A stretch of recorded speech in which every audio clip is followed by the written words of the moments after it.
Bien, continuamos entonces, después de la oración, con la dirección del Espíritu Santo, la tercera persona de la Trinidad, donde a través de este estudio, para muchos de nosotros, nos lleva a recordar, a aprender algo más. Para otros posiblemente es un tema nuevo, pero lo más importante es que más de ser un tema, que lo tomemos más bien con ese privilegio de estar conociendo a la tercera persona de la Trinidad, el Espíritu Santo, ver cómo participa de una manera tan directa, de una manera tan íntima y tan cotidiana. Entonces vamos a ubicarnos en la sección número 5 y vamos a entrar allí en la obra del Espíritu Santo hacia los pecadores. Entonces allí vemos que el Espíritu Santo no solamente está participando con los creyentes, con los nacidos de nuevo, sino que también tiene una participación con el mundo, con el incrédulo. En ese aspecto vamos entonces a verle a él en tres enfoques. La manera como en su obra reprende, cómo regenera y cómo impide. En esos tres tópicos que tenemos acá, vamos entonces a analizar algunos puntos importantes de cada uno de ellos. Entonces, lo que el Señor Jesucristo nos dice en el texto base de Juan 16, del 7 al 11, pero yo os digo la verdad, os conviene que yo me vaya, porque si no me fuere, el Consolador no vendría a vosotros, mas si me fuere, os lo enviaré. Y cuando Él venga, convencerá al mundo de pecado, de justicia, de juicio, de pecado por cuanto no creen en mí, de justicia por cuanto voy al Padre y no me veréis más, y de juicio por cuanto el príncipe de este mundo ha sido ya juzgado. Bien, entonces, en ese orden de ideas vamos a ir desarrollando el tema. Entonces es tan importante ver al Espíritu Santo participando también de la salvación hacia la raza humana. Lo que eso significa es que el ser humano en su condición de perdición, de oscuridad, de muerte, tiene un beneficio. Para nosotros que ya estamos en Cristo, podemos verlo muy íntimamente al Espíritu Santo. Pero cuando estábamos muertos en delitos y pecados, es muy hermoso poder ver cómo el Espíritu Santo estaría o estuvo con nosotros, siempre dándonos un mensaje, siempre moviendo nuestro corazón de incredulidad, llevándonos a un convencimiento, llevándonos a redarguirnos. Entonces, primero vamos a ver esta primera parte. ¿Qué estaba haciendo el Espíritu Santo mientras nosotros estábamos escuchando el mensaje de la palabra? Tengo acá la ilustración de Billy Graham, uno de los últimos grandes evangelistas de los últimos años. Él ya partió a la presencia del Señor, pero el Espíritu Santo, antes que un predicador, es el que está moviendo cada persona y nos movía a nosotros. Cuando Él venga, convencerá al mundo de pecado. Entonces vemos allí que la palabra redarguir o convencer que se usa aquí es el término legal, como en Juan 3:20, que la palabra original se traduce como reprender. Podemos ver también Efesios 5:1, y es muy aparente por este pasaje que el Espíritu Santo no vino al mundo para hablar, halagar o adular a los hombres, no vino para dar charlas motivacionales de emprendimiento, que usted es un tigre, que usted va a poder romper todas las barreras y obstáculos de la vida. Esa no es la energía, ese no es el poder del Espíritu Santo en la vida del hombre. Es mover al hombre a una condición de pecado, de avergonzarlo ante la presencia del Dios santo y vivo. Entonces, allí en el Evangelio de Juan, capítulo 3, versículo 20, dice así la palabra del Señor: porque todo aquel que hace lo malo aborrece la luz y no viene a la luz para que sus obras no sean reprendidas. Y lo que el Espíritu Santo hace cuando se abre la palabra de Dios, cuando usted le está predicando a su papá, a su hijo, a un vecino, y vemos estas personas reacias, pues nos duele porque sentimos que nos están rechazando a nosotros, pero no. Lo que está haciendo es que el Espíritu Santo está moviendo a estas personas y estas personas reaccionan en contra o a favor de lo que el Espíritu Santo nos está entregando. Entonces, qué participación tan linda cuando nos damos cuenta que la persona natural no puede venir al Padre, no puede venir al Hijo si el Espíritu Santo no estuviese participando con la palabra escrita de Dios, llegando a nuestro corazón como espada de doble filo y el Espíritu rearguyéndonos, convenciéndonos en este aspecto. Entonces, hay muchos tipos de pecado por el cual la raza humana se mueve, cantidades, pero ¿cuál es el pecado que verdaderamente está causando el efecto fatal ante la raza humana? Y es no creer. Dice la Escritura, de pecado por cuanto no creen en mí. Este es el pecado que condena al hombre. Entonces el Espíritu Santo actúa como fiscal divino para convencer al mundo de pecado. Luego dice el mismo texto en el verso 8, y cuando Él venga, el Espíritu Santo convencerá al mundo de pecado, de justicia. Y allí viene la parte de la justicia. Entonces, vemos que eso tiene una participación donde el Espíritu Santo actúa eh, nuevamente como fiscal, llevándonos a sentir la obra de Dios justificándonos a nosotros. Dios es justo, Dios es perfecto, Dios no se equivoca, sus juicios son justos y verdaderos, Él hace justicia. Entonces, el hombre procedió injustamente cuando clavó a Cristo en la cruz. Dios hizo justicia cuando lo exaltó al trono. Entonces, de manera que la justicia está eternamente vinculada con el Cristo resucitado. Dios, viendo nuestra condición de injusticia, no habría nada más como juez que condenarnos eternamente al infierno. Pero para salvarnos, Dios carga todo el pecado, toda la justicia sobre Cristo que tiene nuestro pecado encima, y a través de ese juicio que Cristo recibe, y a él, Cristo, vencer el pecado, satisface al Padre. Allí le es propicio al Padre, y entonces, en representación nuestra, la justicia del Hijo en triunfo con respecto al pecado nos hace a nosotros justicia.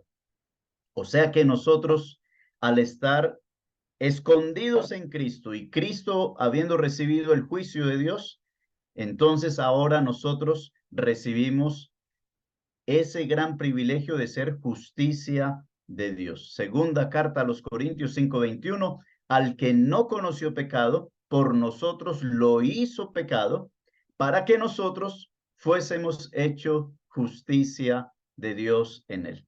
Entonces nosotros somos llamados posicionalmente, los nacidos de nuevo, posicionalmente somos llamados justos ante Dios. A mí me parece muy interesante cómo aún a Job, a Lot, allí en Sodoma y Gomorra, en medio de una condición tan deplorable, a él se le habla, se le dice que el justo Lot, el piadoso, y uno diría, pero ¿dónde está de justo cuando él está involucrado en un mundo de paganismo? Pero la justicia no está en las obras de Lot, sino en la fe de Lot. Entonces, Lot creyó y eso se le ha dado también como justicia. Y es algo que a veces es muy difícil, casi siempre, de entender. Podríamos decir, es injusto que este hombre sea llamado justo cuando estuvo en ese lugar. Pero nuestra justicia no es por nuestras obras, es por creer la obra de Cristo que se hizo pecado por nosotros para hacernos justicia. Entonces, disfrutemos de esa posición en Cristo y entendamos que nuestra función y participación con el mundo es obrar justamente porque es la posición que cada cristiano ya tiene. Entonces, de manera que la justicia está vinculada con Cristo. Si el hombre culpable va a recibir justicia de Dios cuyo Hijo fue condenado en la cruz, esta solo puede venir por la gracia divina. No puede venir sobre otras cosas, sino sobre lo que Cristo hizo en la cruz. La enemistad da lugar al amor y el creyente es hecho justicia en Cristo. Ahora viene la otra parte que es la participación del Espíritu Santo. Cuando Él venga a convencer al mundo de pecado y de juicio. Entonces, en Hechos 24-25 nos habla precisamente sobre ese juicio que Félix estaba recibiendo en palabras del apóstol Pablo, pero dice la Escritura, al disertar Pablo acerca de la justicia, del dominio propio y del juicio venidero, Félix se espantó y dijo, ahora vete, pero cuando tenga oportunidad te llamaré. Para la gente escuchar del juicio venidero, muchos lo tildan a uno de terrorista espiritual, donde estamos queriendo mostrar a un Dios no de amor, sino un Dios de castigo. Y la gente solo quiere ver al Dios de amor, pero Dios también es un Dios de justicia y de juicio, donde va a haber un momento donde la gente tendrá que pagar por haber rechazado la obra del Espíritu Santo al movernos hacia la obra de Cristo. Rechazar el mensaje de salvación que es Cristo Jesús, estamos condenándonos y llevándonos al juicio divino.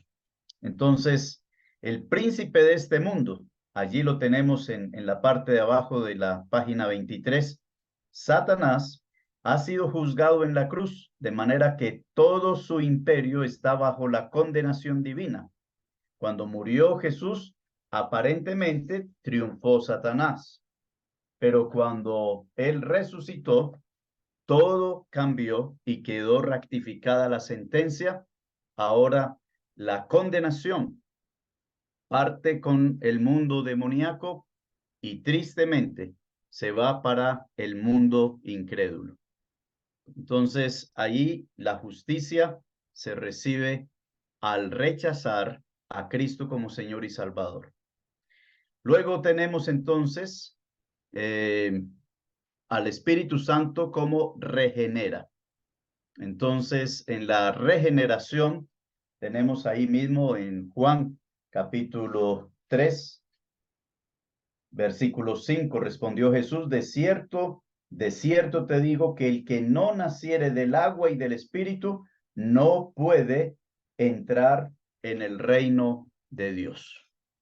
Muchas personas como nosotros que practicamos la religión tradicional, se nos enseñó que para nosotros entrar al reino celestial teníamos que ser bautizados con agua. Y si bien cierto, se menciona mucho el agua, como lo hemos visto, como un símbolo del Espíritu Santo, pero qué distorsionado es pensar que el agua física es la que nos está regenerando. Veamos lo que dice aquí esta porción. El hombre arrepentido es nacido de nuevo y recibe una vida nueva, divina y eterna por medio del Espíritu y la palabra de Dios. Muchos equivocadamente han identificado esta agua con el bautismo, pero aquí indudablemente la referencia es a Ezequiel 36, 25 y 26. Dice, esparciré sobre vosotros agua limpia, y seréis limpiados de todas vuestras inmundicias, y de todos vuestros ídolos os limpiaré, os daré corazón nuevo, y pondré espíritu nuevo dentro de vosotros, y quitaré de vuestra carne el corazón de piedra, y os daré un corazón de carne. Ese espíritu nuevo no se está refiriendo a renovar nuestro espíritu humano. El espíritu humano está caído, el espíritu humano no tiene poder en sí mismo.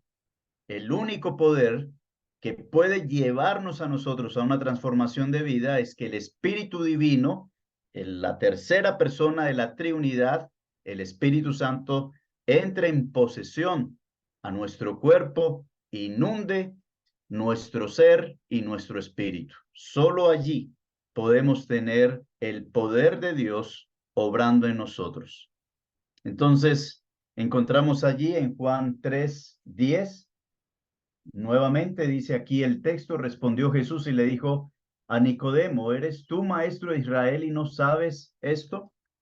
Y esa era una manera en que el Espíritu Santo estaba aún mismo reprendiendo con las palabras del Señor Jesucristo al mismo Nicodemo. Recordemos que el Espíritu Santo y Cristo están, cuando Él estuvo en la tierra, Él estuvo dependiendo del Espíritu Santo como hombre perfecto.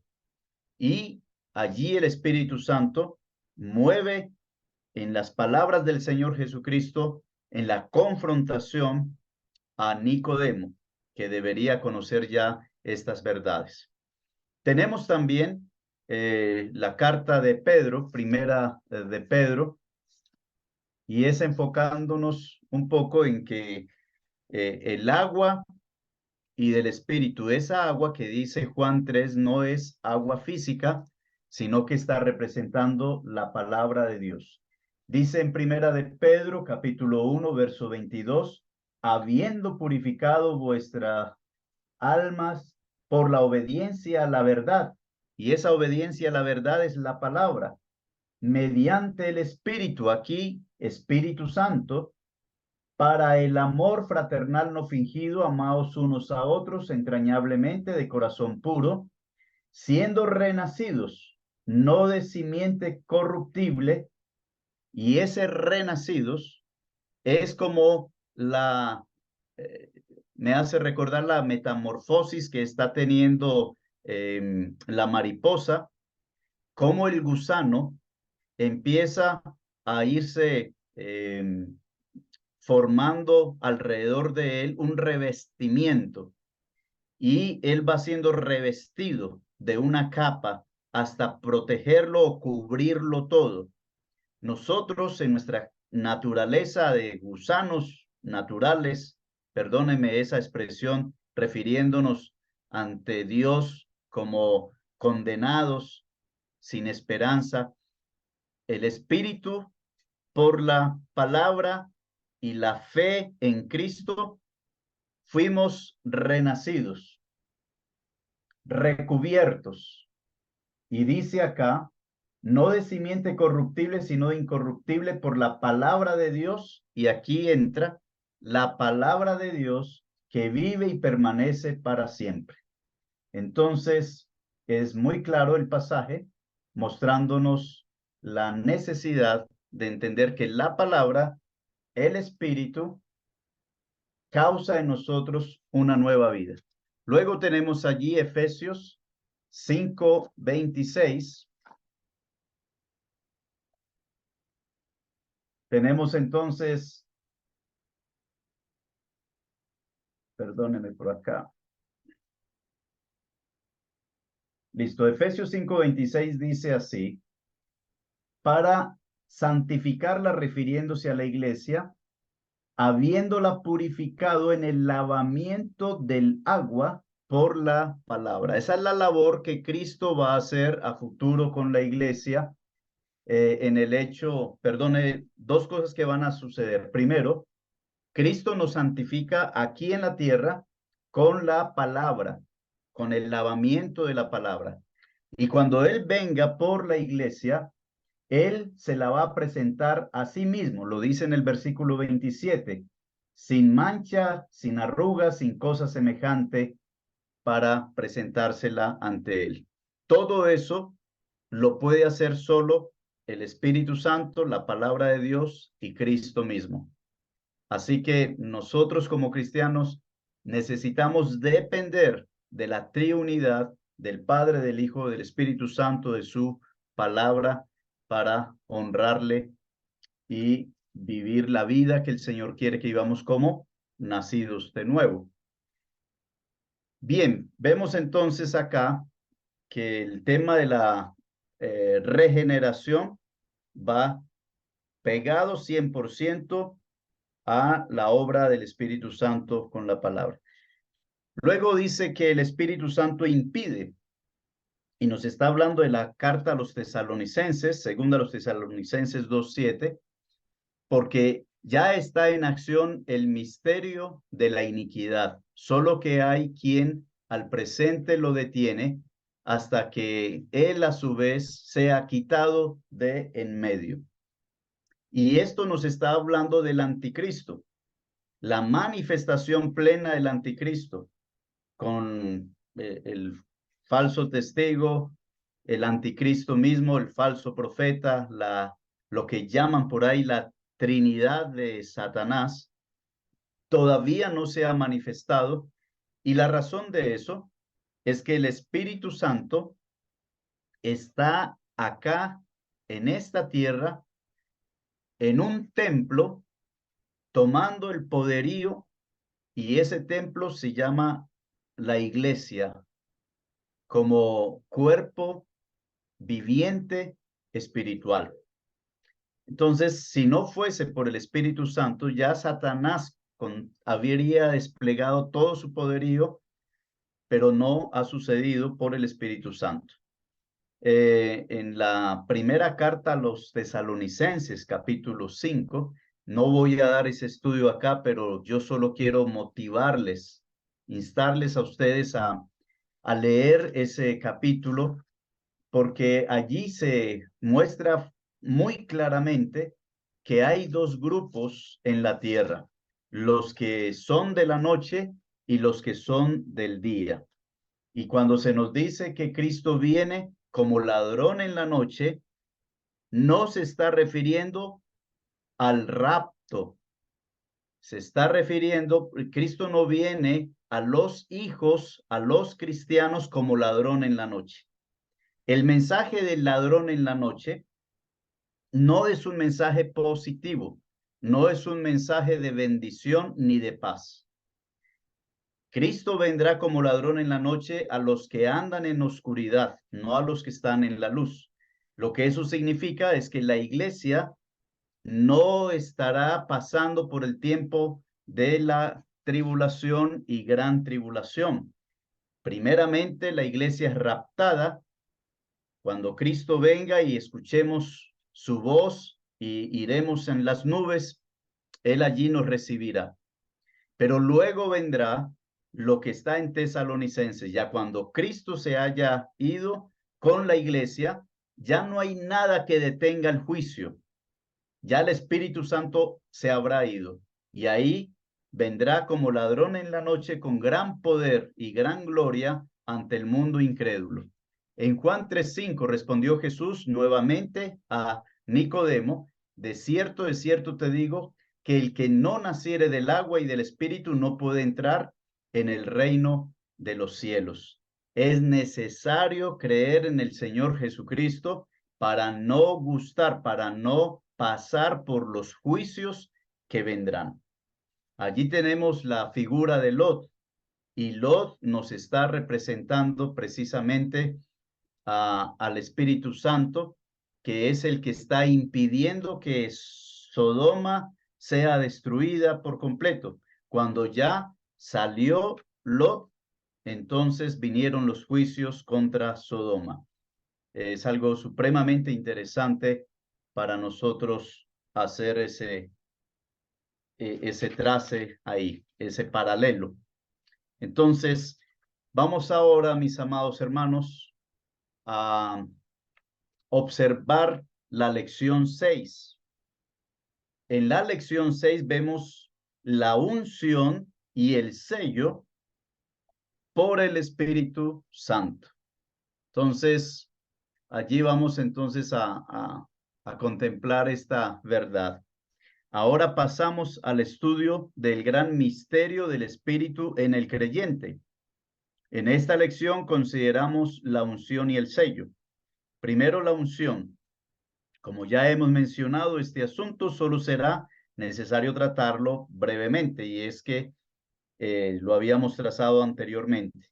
En la segunda carta a los Corintios 1:21 dice, y el que nos confirma con, espere un momentico, hermanos, acá de una cosa, ok. Y el que nos confirma con vosotros en Cristo, y el que nos ungió es Dios. Entonces tenemos allí la promesa y también la seguridad que nosotros no estamos solos. Primera de Juan 2:18, nuevamente para recordarlo. Hijitos, ya es el último tiempo, y según vosotros oísteis que el anticristo viene.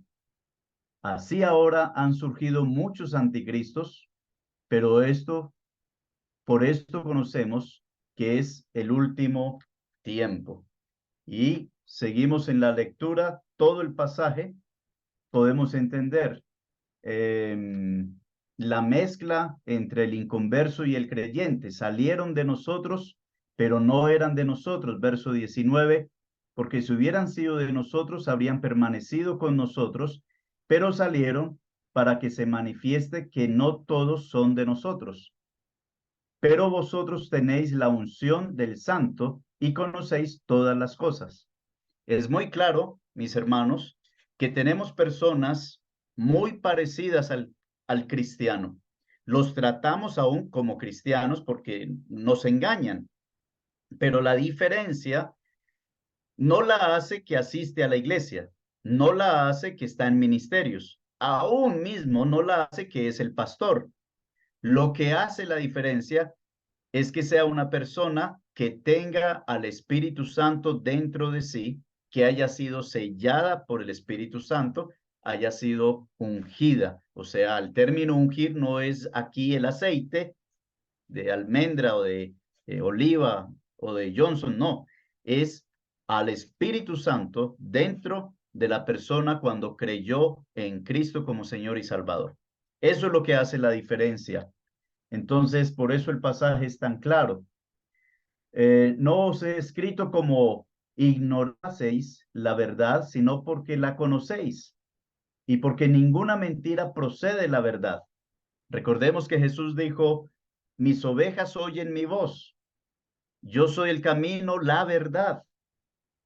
¿Quién es el mentiroso sino el que niega que Jesús es el Cristo? Este es el anticristo, el que niega al Padre y al Hijo. Todo aquel que niega al Hijo también tiene al Padre.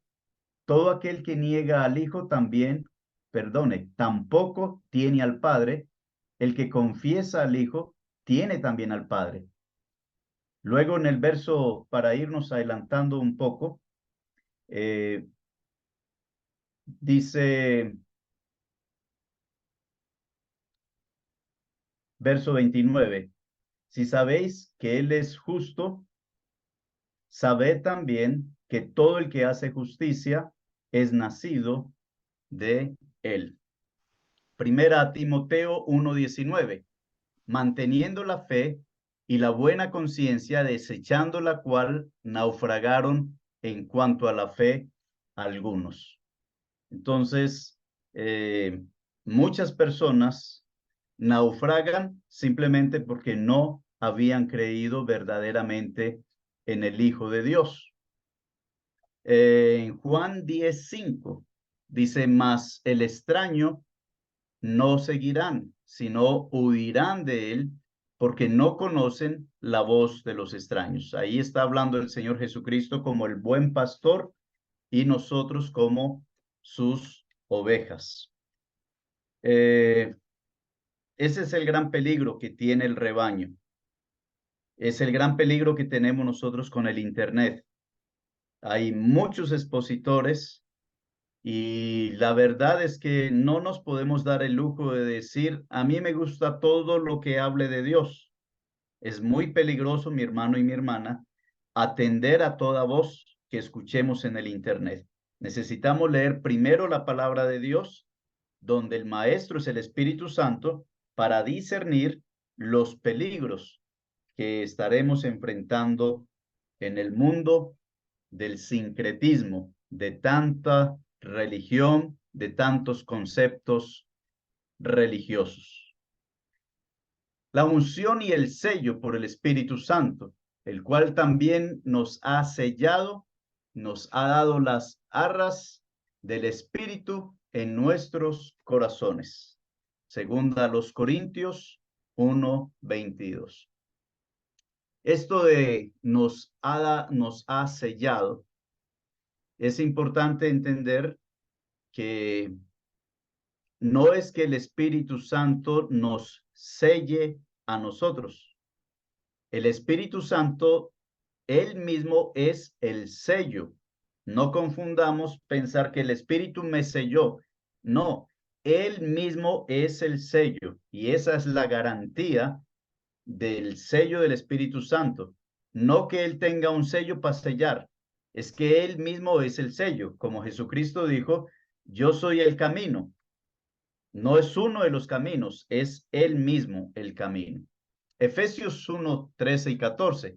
En él también vosotros, habiendo oído la palabra de verdad, el evangelio de vuestra salvación, y habiendo creído en él, refiriéndose al Señor Jesucristo, fuisteis sellados con el Espíritu Santo de la promesa. O sea, el Espíritu Santo era el sello mismo de la promesa. Y aquí dice el texto que son las arras de nuestra herencia hasta la redención de la posesión adquirida para alabanza de su gloria. Amados hermanos y hermanas, la salvación no se pierde cuando una persona verdaderamente ha depositado su fe en el objeto principal que es Cristo Jesús. Cuando ha habido un verdadero arrepentimiento, el Espíritu Santo que me convenció a mí al oír la palabra, la fe viene por el oír la palabra, el Espíritu Santo trabajó en mí para que yo entendiera esta palabra, me inquietó, me hizo sentir mal, incómodo, de mal genio, hasta que años después o poco tiempo después, doblé mis rodillas arrepentido. Y allí el Espíritu se mete como sello mismo de garantía. Las arras, el pago anticipado para dar la seguridad que nadie puede quitarme de Cristo, porque ya el precio de Cristo, que fue su sangre, está con el Espíritu Santo como arras protegido. Efesios 4:30. Se nos demanda a cada uno de los creyentes. Perdone, no he terminado de leer el pasaje, pido disculpas. Dice en el verso 14 de Efesios 1 que son las arras de nuestra herencia hasta la redención de la posesión adquirida para alabanza de su gloria. Con eso sello la idea principal, que estas arras, que esta garantía, no es hasta que el cristiano peque o se aparte del Señor, es hasta la redención de la posesión adquirida. Ya Cristo compró con sangre a esta novia que la hará su esposa y ya nadie la podrá quitar de su mano, para gloria y para alabanza suya. Efesios 4:30, y no contristéis al Espíritu Santo de Dios, con el cual fuisteis sellados para el día de la redención. Y es ese momento donde ya estaremos con Cristo plenamente, en donde ya no va a haber obstáculo, no va a haber pecado que nos separe de Él. Y esa es la plenitud de la cual nosotros estamos esperando. La seguridad. Entonces, aquí se nos coloca un ejemplo. Un campesino compra unas ovejas. Ahora dice él, la voy a marcar. Entonces, voy a marcar para que si se pierde por el monte, la pueda yo identificar. Habiéndolas comprado, enseguida la marca. No las hace suyas por marcarlas. El dinero hizo eso. La marca es porque son suyas. Y es muy interesante esa ilustración porque nos muestra que ya nosotros fuimos comprados por Cristo. Por eso él dijo, conviene que yo me vaya para que el otro consolador venga. Y lo que hace el otro consolador es identificarnos ante el mundo lo que somos y aún mismo proteger lo que ya le pertenece a Cristo. Son garantías, son los beneficios que tienen o tenemos los hijos de Dios y es la seguridad. Pone otro ejemplo, puedo ir al almacén y comprarme unas camisas. Al llegar a casa, con tinta indeleble, escribo mis iniciales dentro del cuello de las mismas. ¿Por qué hago eso? ¿Para que sean mías? No, ya son mías, ya son de mi propiedad. Las marco porque las compré. Las marco para que se sepa que son mías en la lavandería o donde quiera que se hallen. El mundo necesita conocer que somos hijos de Dios. Por ejemplo, el bautismo en agua es un símbolo que le muestra al mundo que somos hijos de Dios, no para ser hijos de Dios, sino por ser hijos de Dios, se nos demanda ser bautizados como representación de que hemos muerto. Ha habido una sepultura con el mundo y hemos resucitado para Cristo. Es solo la parte simbólica. Así es con el creyente, comprado con la sangre preciosa de Cristo, pertenecemos a Dios y por eso Dios nos ha dado ese sello del Espíritu Santo para que more en nosotros y es así que somos sellados con el Espíritu de la promesa. Esto es un beneficio, es una bendición que solo el Señor pudo entregar. Entonces ahí dice el texto, en él también vosotros, habiendo oído la palabra de verdad. Es importante entender eso. Un hijo de Dios es nacido por la palabra y el Espíritu Santo nos dio esa palabra para que fuésemos redarguidos y convencidos. El evangelio de nuestra salvación, el evangelio es Cristo mismo.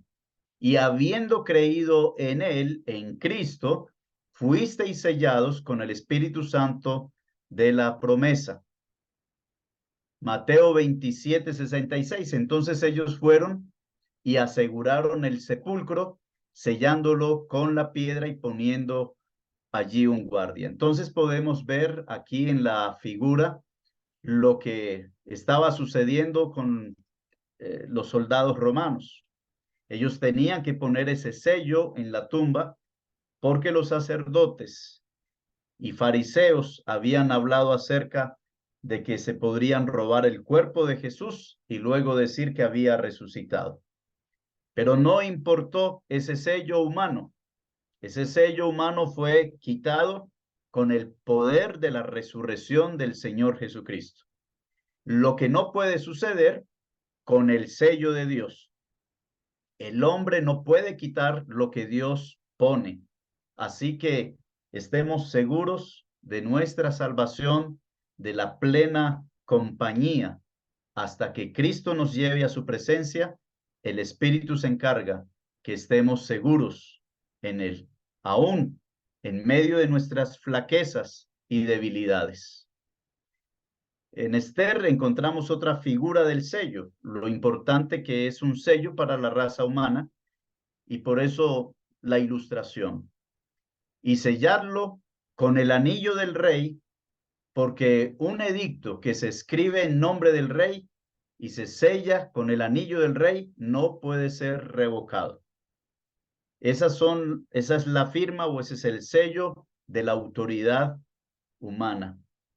Y volvemos a decir, cuánto más el sello de Dios que da la autenticidad de lo que le pertenece a Dios. Ahora tenemos la propiedad. Es la otra parte de lo que nos habla el sello. El sello nos habla de seguridad, el sello nos habla de propiedad. Como podemos ver acá, dice aquí, de un lado del anillo, ve del sello, se fundamentó firme de Dios, perdone, de un lado del sello del fundamento firme de Dios, se leen estas palabras. Conoce el Señor a los que son suyos.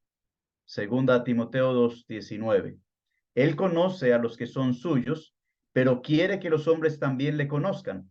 El sello, el Espíritu Santo, debe ser tan manifiesto en nuestras vidas que nadie dude que pertenecemos a otro. O sea, es necesario que nosotros entendamos que le pertenecemos al Señor. Él nos reconoce. Él sabe que somos sus ovejas. Él sabe que nos compró. Él no invirtió para luego olvidarse de la inversión que hizo. Pero por otro lado, encontramos también aquellos que quieren ser propiedad de Dios a través de sus propias fuerzas. Entonces el Señor les declara, apartados de mí, nunca os conocí, hacedores de maldad. El Señor conoce los suyos, pero también reconoce los falsos, los que no son. Encontramos entonces en segunda Timoteo 2:19, pero el fundamento de Dios está firme, teniendo este sello, conoce el Señor a los que son suyos, y apártese de iniquidad todo aquel que invoca el nombre de Cristo. Esta es el santo y seña de un verdadero hijo de Dios. Un verdadero hijo de Dios no es practicante del pecado. Un verdadero hijo de Dios no se deleita en el pecado. Un verdadero hijo de Dios lucha, tiene una lucha contra el pecado. Se entristece cuando peca contra Dios porque el que entristece es el Espíritu Santo dentro de él. Entonces, no nos equivoquemos cuando a veces se habla de la seguridad eterna y yo puedo hacer con mi vida lo que yo quiera. No, eso no es ser un hijo de Dios. La obra del Espíritu se verá reflejada en el verdadero cristiano. Primera los Corintios 6:19. ¿O ignoráis que vuestro cuerpo es templo del Espíritu Santo, el cual está en vosotros, el cual tenéis de Dios, que no sois vuestros? Porque habéis sido comprados por precio. Entonces se nos demanda, glorificad pues a Dios en vuestro cuerpo, en vuestro espíritu, los cuales son de Dios. La carta a los Corintios es una carta que se envía a rectificar las malas enseñanzas, las malas prácticas, los pecados que se están llevando, el desorden de una iglesia del Señor. Y en varias ocasiones el apóstol utiliza ese término ignorancia. Entonces, ellos están ignorando o se están haciendo los que ignoran. Eso a veces es lo que nos pasa. Por eso la palabra del Señor nos dice, no os engañéis, Dios no puede ser burlado. Entonces, ¿qué clase de ignorancia estamos teniendo cuando estamos haciendo lo contrario al Señor? ¿O ignoráis que vuestro cuerpo es templo del Espíritu Santo? Es una reprensión, es una confrontación para entender la presencia del Espíritu Santo. Para entender también la omnisciencia del Espíritu Santo, que lo que hagamos dentro de nuestro cuerpo, el Espíritu lo sabe en nuestro entendimiento. Y el Espíritu, a donde va su cuerpo, va también el Espíritu Santo. Lo que usted se pone en el cuerpo, el Espíritu Santo está allí. Lo que el mundo se identifique, también va a ser una muestra de si estamos dando el testimonio. Porque esa es la razón. ¿Por qué? Porque habéis sido comprados por precio. O sea que ya mi cuerpo no me pertenece. Por lo tanto, debo glorificar a Dios en nuestro cuerpo, en el espíritu, los cuales son de Dios. Tanto el cuerpo como el espíritu ya le pertenecen a Dios y el espíritu habita en él. Efesios 1:14, que es las arras, hablando al Espíritu Santo, del Espíritu Santo de nuestra herencia, hasta la redención y la posición para alabanza de su gloria. Entonces tenemos allí también el pasaje de Jeremías, la importancia de leerlo y entender aún mismo eso que el Señor quería manifestar a través de este ejemplo. El profeta, aquí en el 29, página 29, en la parte de abajo, dice, hay una hermosa ilustración de esto en Jeremías 32. El profeta que estaba preso recibió instrucciones divinas de comprar un terreno que sería puesto en venta por un primo suyo. A su debido tiempo llegó el pariente e hizo su oferta. Jeremías le pesó el dinero, escribió un documento y lo selló, habiéndolo ratificar con testigos. En el versículo 11 vemos que había dos documentos, la carta sellada, la copia abierta. Esto fue entregado a Baruch para poner una vasija de barro para conservarla muchos días. Después vino la palabra profética diciendo, porque así ha dicho el Señor de los ejércitos, Dios de Israel, aún se comprarán casas, heredades y viñas en esta tierra. El sello tenía significado con relación al pasado y al futuro. Al pasado por el pago ya hecho, al futuro esperando la redención de la propiedad después de los 70 años del cautiverio. Mientras llegaba ese día, el documento sellado era una proclamación que ese terreno era propiedad privada. Cuando Jeremías compró el terreno, tenía muy poco valor, pues los ejércitos de Babilonia se acercaban como invasores que matarían la población. Esa compra parecería insensata, dadas las circunstancias, pero Jeremías tenía la vista en el futuro, confiando en las promesas del Señor tocante a la restauración. La propiedad, que ahora valía muy poco, tendría gran valor entonces. El Espíritu es el sello divino. Aquí viene la aplicación. Lo tenemos porque hemos sido comprados con precio, la sangre preciosa de Cristo, según 1 Corintios 6. Esto es con relación al pasado, pero también es las arras de nuestra herencia, Efesios 1:14, y comprueba que seremos reclamados como posición adquirida de Cristo en el día glorioso venidero. Esta es la mirada hacia el futuro. Somos suyos. Él nos posee. Qué hermosa ilustración. Con tanta claridad nos muestra que el futuro no es incierto.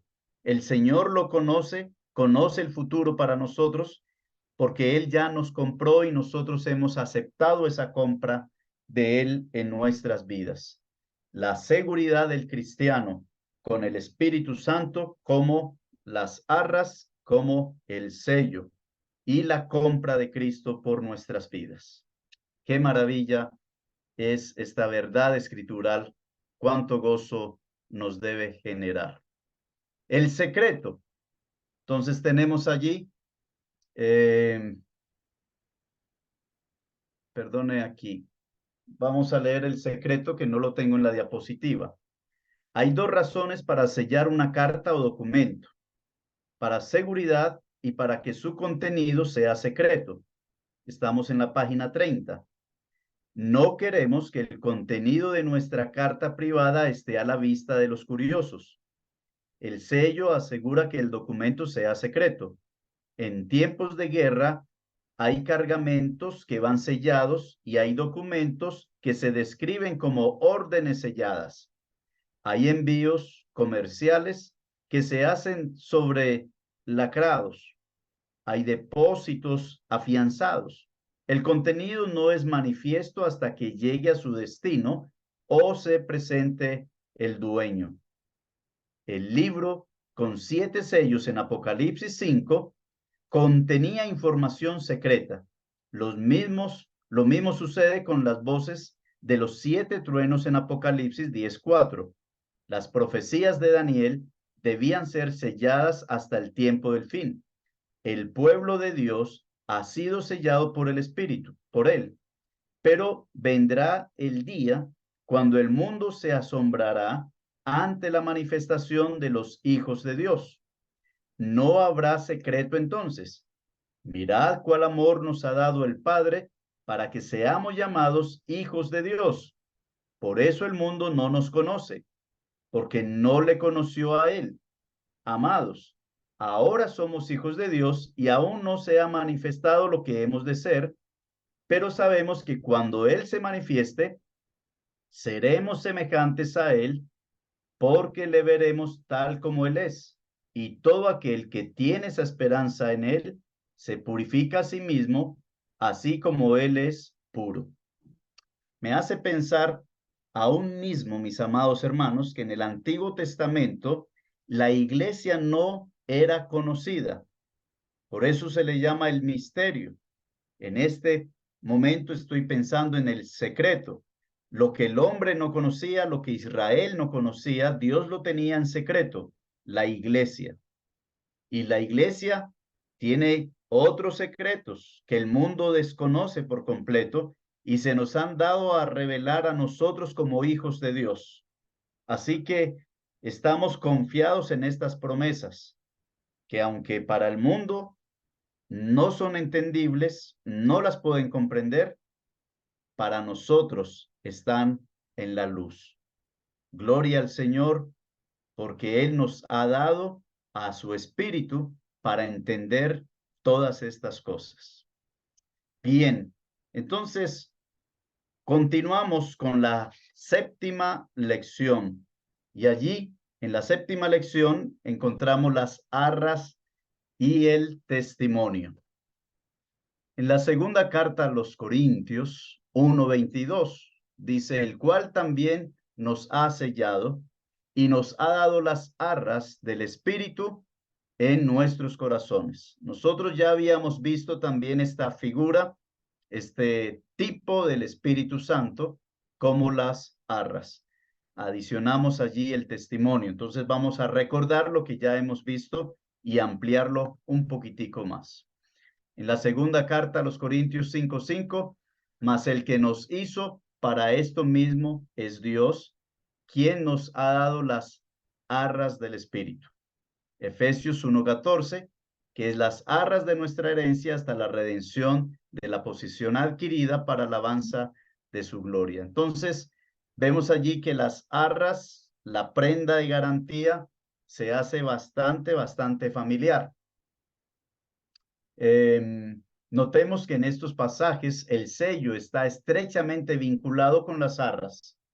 Esto último, relacionado a la herencia del creyente, el sello es lo primero que recibe el creyente. La herencia es lo último. Entonces, Primera de Pedro 1:4, vamos a recordar este pasaje. Dice la Escritura: para una herencia incorruptible, incontaminada, inmarcesible, reservada en los cielos para vosotros. ¡Qué maravilla! Tenemos allí nuevamente más bendiciones espirituales. Entonces, el Espíritu Santo une las dos. ¿Qué debe entender por las arras del Espíritu? Según W. Bain, la palabra griega arrabón, arras, se refería a un depósito monetario hecho por un comprador, lo cual perdía si la venta no era consumada. En uso general, esta palabra llegó a significar una promesa o una garantía en cualquier asunto. En el Nuevo Testamento se usa solamente por lo que está garantizado por Dios a los creyentes. En griego, arrabona es el anillo de compromiso matrimonial. El anillo de compromiso es a la vez la garantía de un contrato y un anticipo de posesiones futuras.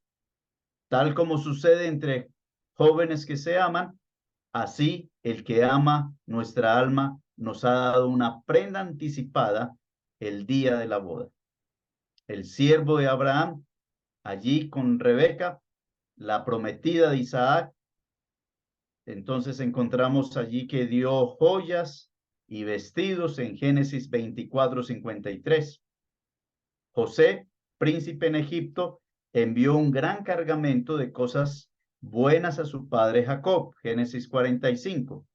Los espías israelitas regresaron de Cades Barnea trayendo uvas en Escol, Números 13. Entonces vemos, hermanos, el testimonio, las joyas, los vestidos dados a Rebeca, eran las arras de lo que recibiría al ser la esposa de Isaac.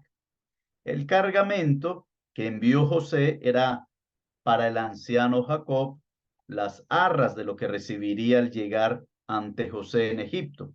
Las uvas de Escol y otras frutas eran arras de lo que gozarían los israelitas, siempre y cuando fueran obedientes al mandato de Dios y entraran a Canaán bajo la bandera. Entonces, las arras, aunque menos cantidad, no son diferentes en sustancia de aquello que anticipan. Entonces, encontramos aquí cuán importante es comprender la gran verdad que las arras no solamente nos aseguran por inedia del Espíritu que mora en nosotros acerca del futuro glorioso que nos espera, sino que son positivamente un anticipo de Él mismo que nos permite saborear lo que nos espera. Barclay enseña esta gran verdad. Entonces, nuevamente las arras son la seguridad para nosotros. Y con respecto al testimonio, entonces tenemos allí en Juan 5, 6, 12, el testimonio del Espíritu. En Hebreos 10, 15, 18, y nos atestigua lo mismo el Espíritu Santo, porque después de haber dicho, este es el pacto que haré con ellos. Después de aquellos días, dice el Señor, pondré mis leyes en sus corazones, en sus mentes las escribiré, añade, y nunca más me acordaré de sus pecados y transgresiones, pues donde hay remisión de estos, entonces no hay más ofrenda por el pecado. Entonces dice aquí el pasaje en el página 32, el testimonio. Muchos creyentes están confusos sobre este asunto.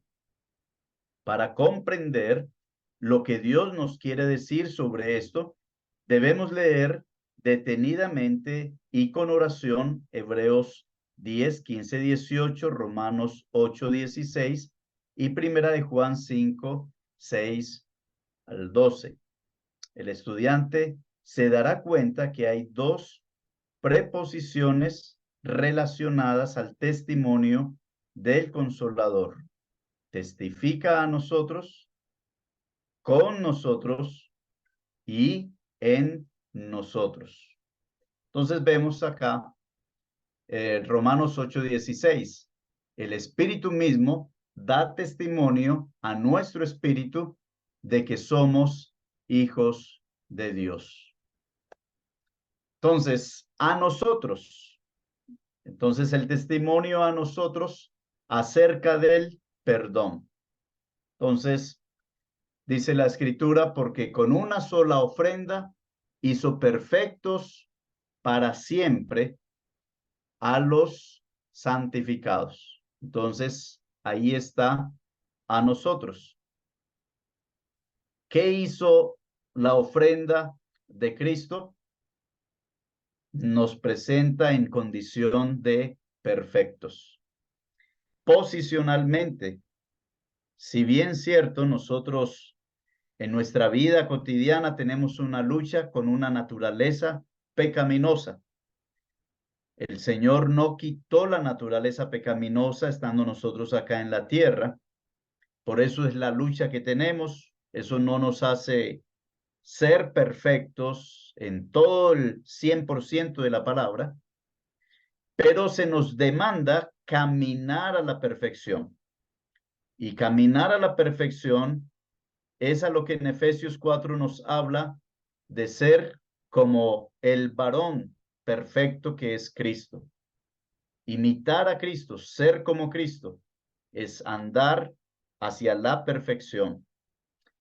El pecado nunca más surgirá, todo ha sido arreglado, la cuenta saldada, hemos sido librados de ella para siempre. Tal es el testimonio que hallamos del Espíritu Santo en este pasaje.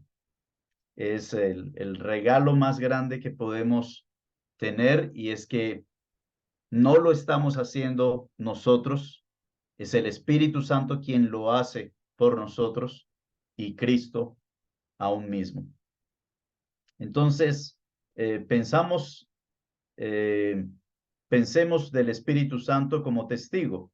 He aquí uno mayor que Gabriel, mayor que toda la multitud de los ángeles, cuya palabra sobrepuja la de ellos en la medida que el Creador es mayor que la criatura.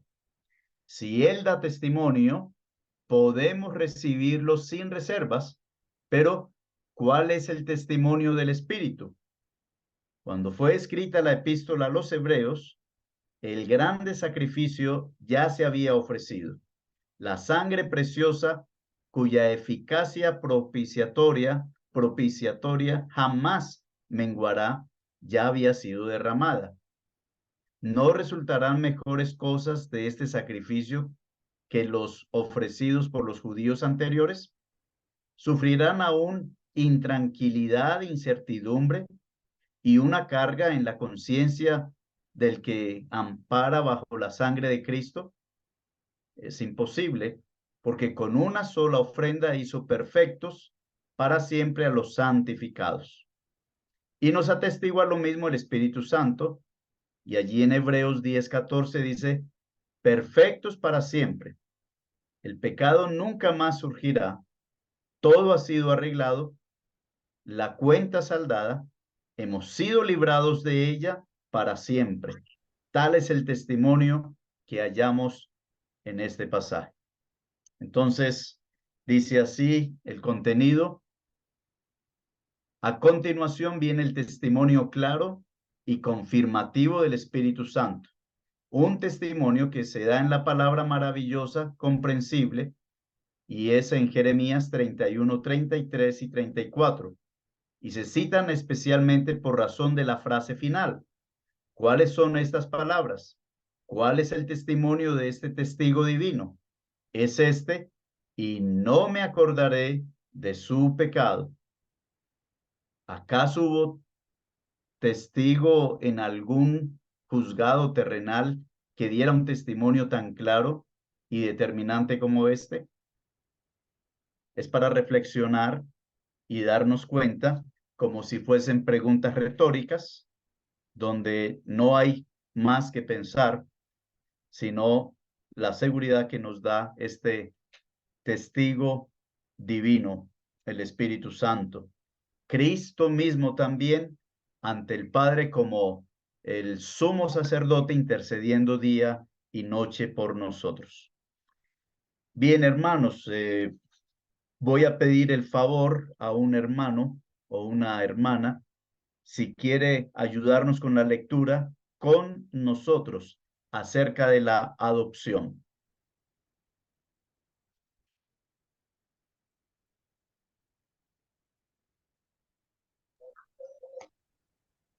Porque con una sola ofrenda hizo perfectos para siempre a los santificados, y nos atestigua lo mismo el Espíritu Santo, porque después de haber dicho, este es el pacto que haré con ellos, añade, y nunca más me acordaré de sus pecados y transgresiones. Hebreos 10:14 al 17. Pensemos del Espíritu Santo como un testigo. He aquí uno mayor que Gabriel, mayor que toda la multitud de los ángeles, Mi cuya hermana, palabra... disculpe, es 7.22 con nosotros acerca de la adopción, página 33. Listo, hermano. Gracias. El Espíritu mismo da testimonio con nuestro espíritu de que somos hijos de Dios. Romanos 8:16. Los que han recibido el perdón han sido hechos hijos de Dios, nacidos de Él, habiendo puesto su fe en Cristo. Son reconocidos por Dios como hijos. En la magna carta de los privilegios del creyente, el hecho de su adopción como hijo está plenamente asentado. ¿Debe saber esto el creyente? Seguramente que sí, y debe estar bien seguro de ello. Al saber que es hijo de Dios, el creyente siente afectos filiales en su nueva naturaleza hacia Dios, su Padre. Pero, pero no es solamente el testimonio de su espíritu renovado, sino que también el Espíritu Santo que mora en él le confirma que es en verdad hijo de Dios. Antes de llegar a esta parte de la epístola a los romanos, nos vemos al creyente en este parentesco. Le vemos como santo, como siervo, pero nada se le ha dicho de él como hijo. Ahora se le anuncia lo que es, y el Espíritu le ayuda a clamar diciendo, Abba Padre. Este es el testimonio del Espíritu en Romanos 8:16. A Bien, pesar de lo... ¿Hasta ahí?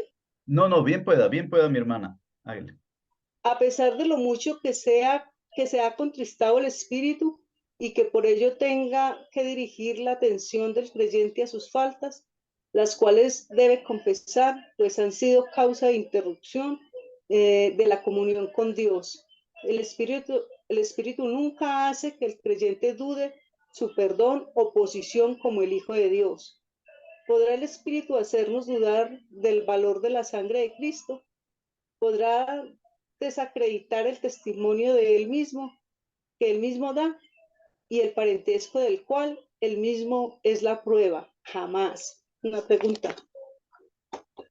Bien, gracias. ¿Sigo? En Efesios capítulo 1, dice en el verso 4, según nos escogió en él antes de la fundación del mundo para que fuésemos santos y sin mancha delante de él, en amor, habiéndonos predestinado para ser adoptados hijos suyos por medio de Jesucristo, según el puro afecto de su voluntad, para alabanza de la gloria de su gracia, con el cual nos hizo aceptos en el amado. Allí encontramos entonces la misma expresión donde el Señor en amor nos ha predestinado para ser adoptados hijos suyos. Y esa adopción de la que estamos hablando acá no está estrictamente relacionada a la adopción que nosotros los humanos comúnmente tenemos. Me explico. Cuando una pareja se casa, están añorando tener hijos, pero por 1, 2, 3, 4, 5 años han hecho intento y no han podido, 6, 7, no sé cuánto tiempo puede hacer. Y llega el momento de ellos tomar una decisión y es de adoptar a un niño, una niña. Preciso cuando hacen la adopción, oficial ante el Estado y todos los papeles, resulta que durante ese primer mes de haber adoptado al niño, luego la esposa le dice al esposo, tengo un atraso. Y luego, pero no puede ser, llevamos muchos años. Y resulta que ella está en embarazo.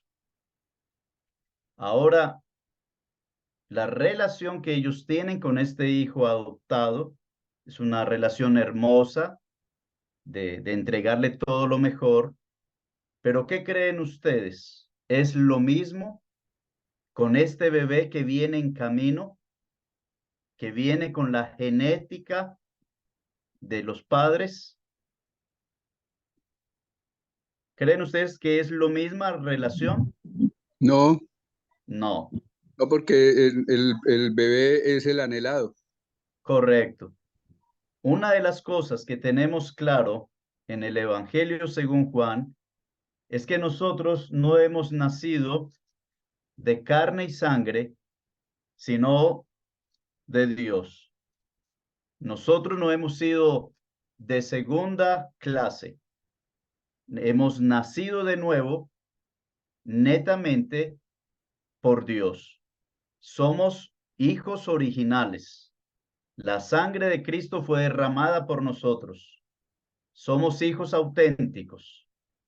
Entonces, ¿a qué se refiere con la adopción?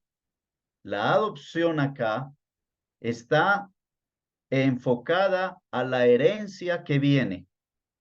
Esa adopción no es lo mismo de nacer de nuevo. Esta criatura va a nacer. El adoptado ya había nacido. Nosotros hemos nacido en Cristo por obra del Señor directamente.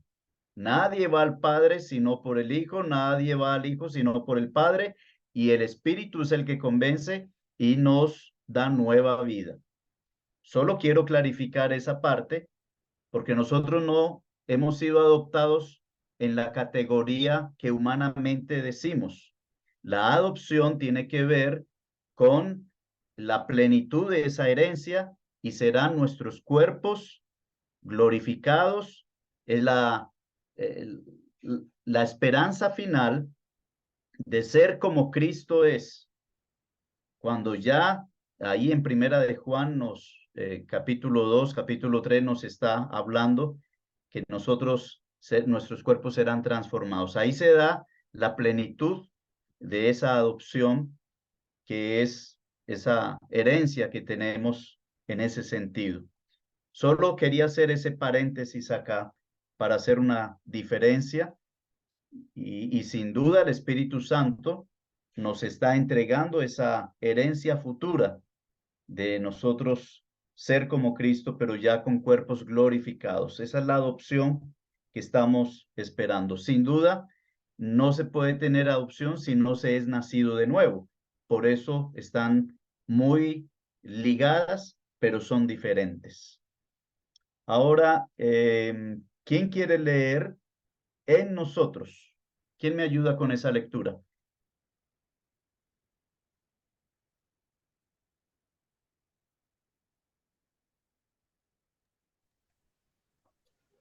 Amén. En nosotros. Bien, pues, hermano Francisco. Pero había hablado alguien antes, perdón, no sé quién había hablado ya. Bueno. El que dijo primero, ¿quién dijo primero? Bueno, cualquiera, que el Espíritu Santo ponga nuevamente. Bueno, en nosotros. El que cree en el Hijo de Dios tiene el testimonio en sí mismo.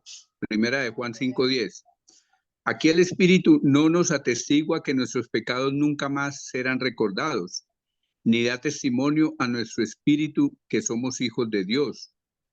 Aquí el testimonio es a la inmensa verdad que Dios nos ha dado vida eterna y esta vida está en su Hijo.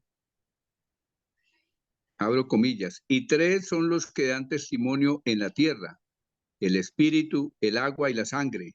Y estos tres concuerdan. Cierro comillas. Primera de Juan 5:8. Tres testigos, pero un solo testimonio: tenemos vida eterna. El que cree en el Hijo de Dios tiene el testimonio en sí mismo. ¿Qué significan estas palabras?